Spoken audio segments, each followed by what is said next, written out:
ಒಂದು ವಾಹಿನಿಗೆ ಸ್ವಾಗತ. ದಲಿತರಿಗೆ ಮೀಸಲಿಟ್ಟಿದ್ದ ದುಡ್ಡನ್ನ ಸರ್ಕಾರ ಗ್ಯಾರಂಟಿಗೆ ಬಳಸಿದ್ದಾರೆ. ಇದು ಬಹಳ ನೋವಿನ ಸಂಗತಿ. ವಾಲ್ಮೀಕಿ ಅಭಿವೃದ್ಧಿ ನಿಗಮದ ಹಣ ದುರ್ಬಳಕೆಯಾಗಿದೆ. ಸಿದ್ದರಾಮಯ್ಯ ಅವರ ಕ್ಯಾಬಿನೆಟ್ನಲ್ಲಿನ ಒಬ್ಬ ಮಂತ್ರಿ ಹಗರಣದಲ್ಲಿ ಭಾಗಿಯಾಗಿದ್ದಾರೆ.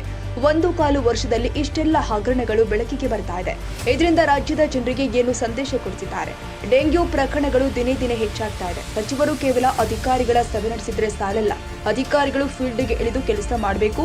ಡೆಂಗ್ಯೂ ಕಡಿಮೆ ಆಗೋ ತನಕ ಅಧಿಕಾರಿಗಳು ಫೀಲ್ಡ್ಗೆ ಇಳಿದು ಕೆಲಸ ಮಾಡುವಂತೆ ಸೂಚನೆ ಕೊಟ್ಟಿದ್ದಾರೆ. ದಲಿತರ ಮೇಲೆ ಹೊಟ್ಟೆ ಹೊಡಿತಕ್ಕಂಥ ಕೆಲಸ ನಾನ್ ಮಾಡಿಲ್ಲ, ಪ್ರಾಮಾಣಿಕವಾಗಿ ಅಲ್ಲ. ಕೇಳಿ ನಾನು ಹೇಳ್ತೀನಿ, ನನ್ನ ಹೆಸರನ್ನ ಯಾರು ಕೂಡ ಹೇಳ್ಕೊಂಡು ಹಂಗೆ ಹಿಂಗೆ ಅಂತ ಹೇಳಿದ್ರೆ ಅವ್ರ ವೈಯಕ್ತಿಕ. ಬಟ್ ಒಂದ್ ವಿಚಾರ ನನ್ನ ಗಮನಕ್ಕೆ ಬಂದ್ರೆ ಖಂಡಿತವಾಗ್ಲೂ ಕೂಡ ಅದಕ್ಕೆ ಆಸ್ಪದ ಇಲ್ಲ.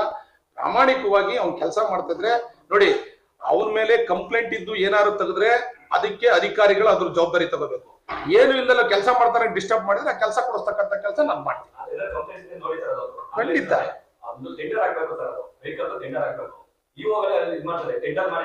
ಇಲ್ಲ ಅದೇನಾಗಿದೆ ಅಂದ್ರೆ ನೋಡಿ, ಸಕಲೇಶ್ಪುರದಲ್ಲಿ ಒಂದ್ 2-3 ಏಜೆನ್ಸಿ ಕೊಟ್ಟಿದ್ದಾರೆ. ಈ ಸತಿ ಏಜೆನ್ಸಿಗೆ ಏನಾಗಿದೆ, ಕಾಂಪಿಟೇಟರ್ ಜಾಸ್ತಿ ಆಗಿದ್ದಾರೆ. ಸಕಲೇಶ್ಪುರದಲ್ಲೂ ಕೂಡ ಈ ಜಾಬ್ ತಗೋತಾರಲ್ಲ, ಈ 2 ಟೆಂಡರ್ ಆಗಿರೋದ್ರಿಂದ ಮತ್ತೆ ಈಗ ರೀಟೆಂಡರ್ಗೆ ಹೋಗಿದೆ.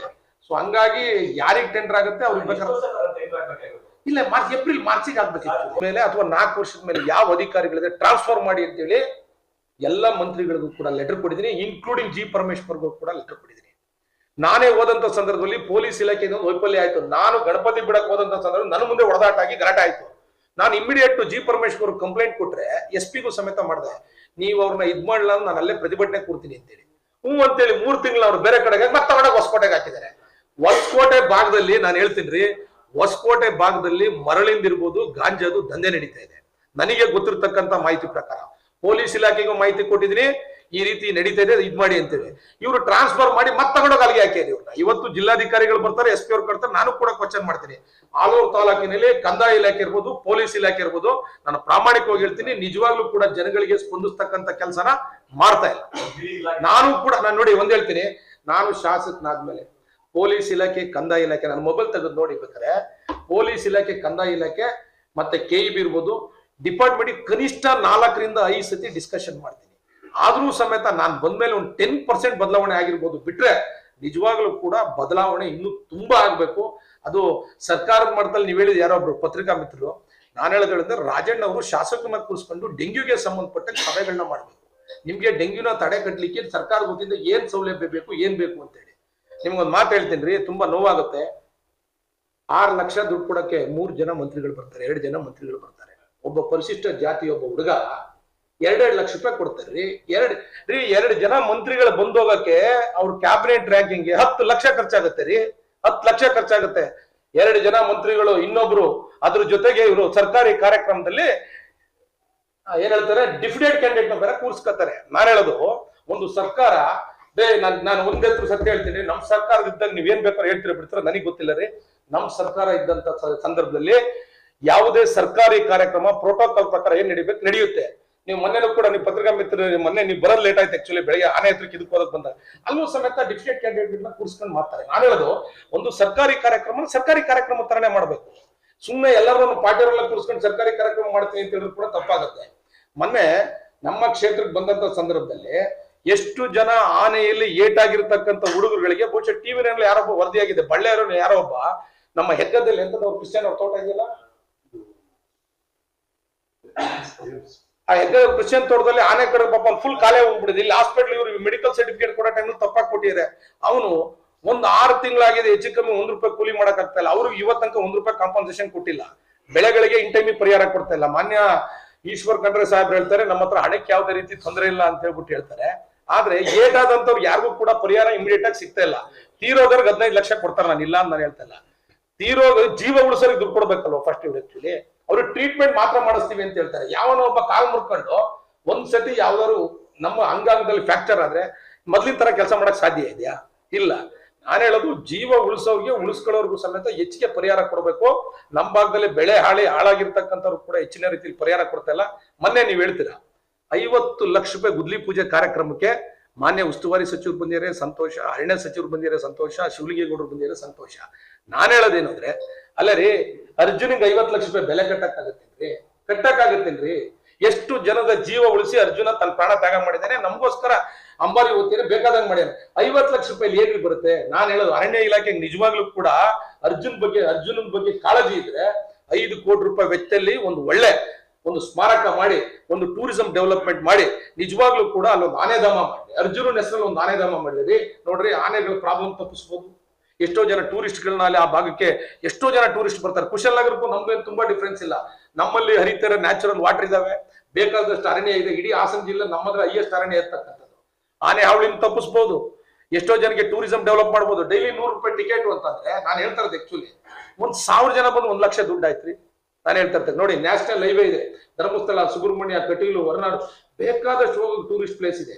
ಖಂಡಿತವಾಗ್ಲೂ ಕೂಡ ನಾನು ಸಚಿವರು ಅದನ್ನೂ ಕೂಡ ಮನವಿ ಕೊಡಿದ್ದೀನಿ, ಆನೆಧಾಮ ಮಾಡಿ ಸಕಲೇಶ್ಪುರದಲ್ಲಿ, ಟೂರಿಸಂ ಡೆವಲಪ್ ಮಾಡಿ ಅಂತ ಹೇಳ್ಬಿಟ್ಟು ನಾನು ಕೂಡ ಮನವಿ ಮಾಡಿದ್ದೀನಿ. ಮಾಡ್ತೀವಿ ಅಂತ ಹೇಳಿದ್ರೆ ಯಾವುದು ಕೂಡ ಮಾಡ್ತಿಲ್ಲ. ನಾನೊಬ್ಬ ಶಾಸಕನಾಗಿ ನಿಜವಾಗ್ಲೂ ತುಂಬಾ ನೋವಿಂದ ಹೇಳ್ತೇನೆ, 1.25 ವರ್ಷದಲ್ಲಿ ಸರ್ಕಾರ ನಮಗೆ ಕೊಟ್ಟಿರ್ತಕ್ಕಂಥ ಅನುದಾನ ಏನೂ ಇಲ್ಲ. 2 ಕೋಟಿ ರೂಪಾಯಿ ಶಾಸಕರ ಅನುದಾನ ಬಂದಿದೆ ಅಂತ ಹೇಳಿದ್ರೆ, ಮೊನ್ನೆ ಆಕ್ಷನ್ ಪ್ಲಾನ್ ಕೊಟ್ಟಿದ್ವಿ, ಈಗ ಆಕ್ಷನ್ ಪ್ಲಾನ್ ಆಗಿ ಬರಬೇಕು. ಒಬ್ಬ ಶಾಸಕನಿಗೆ 2 ಕೋಟಿ ರೂಪಾಯಿಲಿ ನಾವ್ ಏನ್ ಮಾಡ್ಬೋದು ಹೇಳಿ? 48 ಪಂಚಾಯತಿ ಬರುತ್ತೆ, ಒಂದು ಪಟ್ಟಣ ಪಂಚಾಯತಿ ಬರುತ್ತೆ, ಒಂದು ಪುರಸಭೆ ಬರುತ್ತೆ. ನಾವ್ ಏನ್ ಮಾಡ್ಬೋದು ಅಂತ ನೀವೇ ದಯವಿಟ್ಟು ಹೇಳಿ. ಈ ಪರಿಸ್ಥಿತಿ ಇದೆ. ನಾವು ರಾಜ್ಯ ಸರ್ಕಾರ ಕೇಳ್ತೀವಿ, ನೀವು ಭಾಗ್ಯ ಕೊಡ್ತಿರೋ ಏನ್ ಕೊಡ್ತಿರೋ ನಮ್ಗೋದಕ್ಕೂ ಸಂಬಂಧ ಇಲ್ಲ.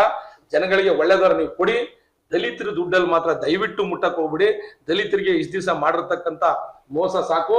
ಇನ್ ಮುಂದಾದ್ರೂ ಕೂಡ ನಿಮ್ಮ ಹತ್ರ ಬೇರೆ ರೆವಿನ್ಯೂ ಇದ್ದು ಜನರೇಟ್ ಮಾಡ್ಕೊಂಡು ಕೊಡಿ, ನಮ್ಗೇನ್ ಬೇಡ ಅಂತ ಇಲ್ಲ. ಆದ್ರೆ ದಲಿತರಿಗೆ ಹೊಟ್ಟೆ ಮೇಲೆ ಹೊಡಿತಕ್ಕಂಥ ಕೆಲಸನ ಮಾಡಬೇಡಿ ಅಂತೇಳಿ ಈ ಸಂದರ್ಭದಲ್ಲಿ ಮೂಲಭೂತವಾಗಿ ಈಗ ಹೊರಗಡೆಗೆಲ್ಲ ಬರ್ಕೊಡ್ತಾ ಇದ್ದಾರೆ. 300 ರೂಪಾಯಿ ಅಂತ ಇದು ಮಾಡಿದ್ರು, 500 ರೂಪಾಯಿ 1000 ರೂಪಾಯಿ ಎಲ್ಲ ತಗೊಂಡು ಹೇಳ್ತೀನಿ. ಖಾಸಗಿ ಇದ್ರಲ್ಲಿ ಎಲ್ಲ ಕ್ಯೂ ಇದೆ ಸರ್. ಹೇಳ್ತೀನಿ ಹೆಂಗೆ ಹೇಳ್ತೀನಿ. ಡೆಂಗ್ಯೂ ಪ್ರಕರಣಕ್ಕೆ ಸಂಬಂಧಪಟ್ಟಂಗೆ ಎಲ್ಲಾ ರೀತಿ ಸ್ಕ್ಯಾನಿಂಗ್ಗಳಿಗೂ ಏನು ಸಮಸ್ಯೆ ಇಲ್ಲ. ಎನಿ ಬ್ಲಡ್ ಚೆಕ್ಅಪ್ 24x7 ನಾವು ಮಾಡ್ತಾ ಇದ್ವಿ. ರೇಡಿಯಾಲಜಿಸ್ಟ್ ಒಂದು ಹುದ್ದೆ ನಮ್ಮಲ್ಲಿ ಖಾಲಿ ಇದೆ. ರೇಡಿಯಾಲಜಿಸ್ಟ್ ಅಲ್ಲದಲ್ಲೇ ಬೇರೆ ಯಾರು ಕೂಡ ಮಾಡಕ್ಕಾಗಲ್ಲ. ತಮ್ಮ ಗಮನಕ್ಕೆ ನಾನು ಹಿಂದಿನ ವಿಧಾನ ಸಭೆ ಅಧಿವೇಶನದಲ್ಲಿ ರೇಡಿಯಾಲಜಿಸ್ಟ್ ನ ಕೊಡಬೇಕು ಅಂತೇಳಿ ಮಾನ್ಯ ಆರೋಗ್ಯ ಸಚಿವರಿಗೆ ಮನವಿನ ಮಾಡಿದ್ದೀನಿ. ಇವತ್ತಂಗ ಕೊಟ್ಟಿಲ್ಲ. ಈಗ 3 ದಿವಸದಿಂದ DHO ಸಕಲೇಶ್ಪುರ ಕರೆಸಿ ನೀವೇನಾದ್ರು ಮಾಡಿ ವಾರದಲ್ಲಿ 2 ಡೇಸ್ ಆದ್ರೂ ರೇಡಿಯಾಲಜಿಸ್ಟ್ ಕೊಡಬೇಕು ಅಂತ ಹೇಳಿದೀನಿ. ಚಂದ್ರಾಪಟ್ಟಣದಲ್ಲಿ ಇರ್ತಕ್ಕಂಥವ್ರನ್ನ ಅಟ್ಲೀಸ್ಟ್ ವಾರದಲ್ಲಿ 3 ದಿವಸ ಸಕಲೇಶ್ಪುರಕ್ಕೆ ಹಾಕೊಡ್ತೀವಿ ಅಂತಕ್ಕಂಥ ಹೇಳಿದ್ದಾರೆ. ಅಲ್ಲ, ಅದನ್ನೇ ರೇಡಿಯಾಲಜಿಸ್ಟ್ ಯಾರು ಇಲ್ಲ ಔಟ್ಸೋರ್ಸ್ ಅಲ್ಲಿ, ದಯವಿಟ್ಟು ಕೊಡಿ ಖಂಡಿತ. ಮತ್ತೆ ಇನ್ನೊಂದು, ಈಗ ಸರ್ಕಾರ ಒಂದು ಒಳ್ಳೆ ನಿರ್ಧಾರ ಮಾಡಿದೆ, ಔಟ್ಸೋರ್ಸ್ ಅಲ್ಲಿ ತಗೊಳ್ಳಿಕ್ಕೆ ಪರ್ಮಿಷನ್ ಕೊಟ್ಟಿದ್ದಾರೆ. ಹಂಗಾಗಿ ರೇಡಿಯಾಲಜಿಸ್ಟ್ ಇದ್ರೆ ಖಂಡಿತವಾಗ್ಲೂ ಕೂಡ ತಗೋತೀನಿ.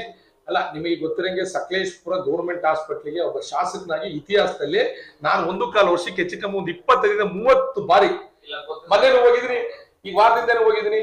ಖಂಡಿತವಾಗ್ಲೂ ಕೂಡ ನಾನು ಸಕಲೇಶ್ಪುರ ಸರ್ಕಾರಿ ಆಸ್ಪತ್ರೆ ಅತಿ ಹೆಚ್ಚು ಪ್ರೀತಿ ಮಾಡ್ತೀನಿ. ಬಡವರು ಹೋಗ್ತಕ್ಕಂಥ ಪ್ಲೇಸು.